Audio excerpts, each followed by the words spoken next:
Aksafa çay hidroqovşağı istismarı idarəsinin balansında olan su anbarı hidrotexniki qurğularla birlikdə Aksafa çayı üzərində tikilib. Su anbarı 1969-cu ildə istismara verilib.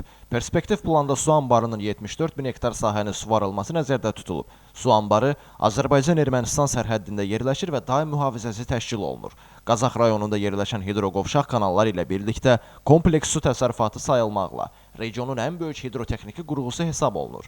İdarə tərəfindən anbardan çıxan kanallarda su itkisinin qarşısının alınması, suvarma suyunun fermerlərə vaxtında və maneəsiz çatdırılmasını təmin etmək üçün beton işləri, o cümlədən kanalların lildən təmizlənməsi həyata keçirilib. Qeyd edək ki, Aksafa çay hidroqovşağı istismarı idarəsi sistemin əsas vəzifəsi Qazax, Aksafa və Tovuz rayonlarının kənd təsərrüfatı sahəsini suvarma suyu ilə təmin etməkdir. Qeyd edək ki, mənbəyini Ermənistandan götürən su anbarına daim çirkab suları ilə birlikdə məişət tullantıları, xüsusilə də plastik qablar axıdılır ki, bu səbəbdən də su anbarı idarənin əməkdaşları tərəfindən mütəmadi olaraq təmizlənir. Qeyd edək ki, son dövrlər intensiv yağan yağışlar nəticəsində su anbarında suyun çoxalması səbəbindən artıq su çaya axıdılır və həmçinin fevral ayının 1-dən etibarən əkin sahələrinin suvarılması məqsədi ilə hər 3 rayonun əkin sahələrinin suvarılmasına su ayrılır. Ümumi tutumu 120 milyon kub metr olan su anbarında hazırda 95 milyon kub metr su var. Aksafa çay su anbarının ümumi su həcmi 120 milyon kub metrdir.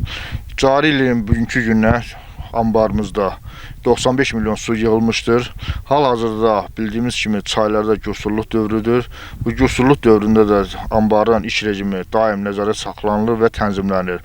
Artıq olan su çay vasitəsilə təxliyə olunur və eyni zamanda da suvarmaya kanallar vasitəsilə suyun verilməsi prosesi baş vermişdir. Ermənilər tərəfindən tökülən zibilləri, məşət zibillərini hər gün təmizləyib, maşınlara doldurub, lazım olan yerlərə təhvil veririk, tökürük də. Əsasən mənfur qonşularımız tərəfindən axıdılır bura bax. Əsasən ən çox atılan zibil butulkalardır, kaçıq butulkalar. Elvin Qudratov, Kamran Əskiparalı, Bugün informasiya proqramı üçün.